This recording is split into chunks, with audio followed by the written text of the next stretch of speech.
আপনাকে কি করে না ভালোবাসি ইয়া রাসূলুল্লাহ। যখন আপনি আমাকে ভালোবেসেছেন সেই 1400 বছর আগে, যখন আপনি আমাকে মিস করতেন, আশা করতেন যেন আমার সাথে দেখা করতে পারেন, অথচ তখন আমার জন্মই হয়নি, সেদিন সাহাবীরা আপনার চোখে পানি দেখে বলল, ইয়া রাসূলুল্লাহ আপনি কাঁদছেন কেন? আপনি বললেন আমার ভাইদের খুব দেখতে ইচ্ছে করছে। সাহাবীরা বললেন, আমরা কি আপনার ভাই নই?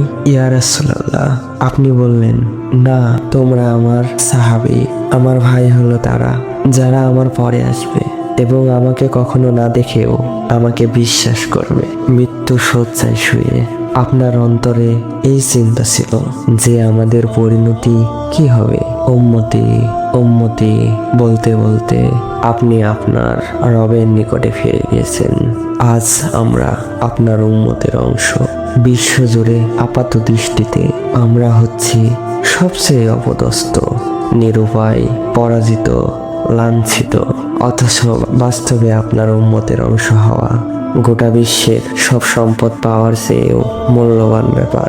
আজ আমার মনের যত আশা, যত আকাঙ্ক্ষা, যত স্বপ্ন, যত চাহিদা, সব কিছু পেয়ে গেলেও নিজেকে এতটা সৌভাগ্যবান মনে করতাম না যতটা মনে হয় আজ আপনার উম্মতের একজন হতে পেরে। কাল হাসরের ময়দানে যখন গোটা মানব জাতি এক নবী থেকে আরেক নবীর কাছে ছুটে যাবেন, আল্লাহ যেন বিচার প্রক্রিয়া শুরু করেন এবং প্রতিটা নবী নাফসি নাফসি বলে মানুষকে ফিরিয়ে দেবে। অবশেষে যখন সবাই আপনার সামনে হাজির হবে এবং আপনি গোটা মানব জাতির প্রতিনিধি হয়ে আল্লাহর সামনে সিজদা করবেন, সেদিন আপনার উম্মতের সদস্য হওয়ার পূর্ণাঙ্গ মর্যাদা প্রকাশ পাবে। ইয়া রাসূলুল্লাহ আপনাকে কেন এত ভালোবাসি তা হয়তো ভাষায় প্রকাশ করা যাবে না।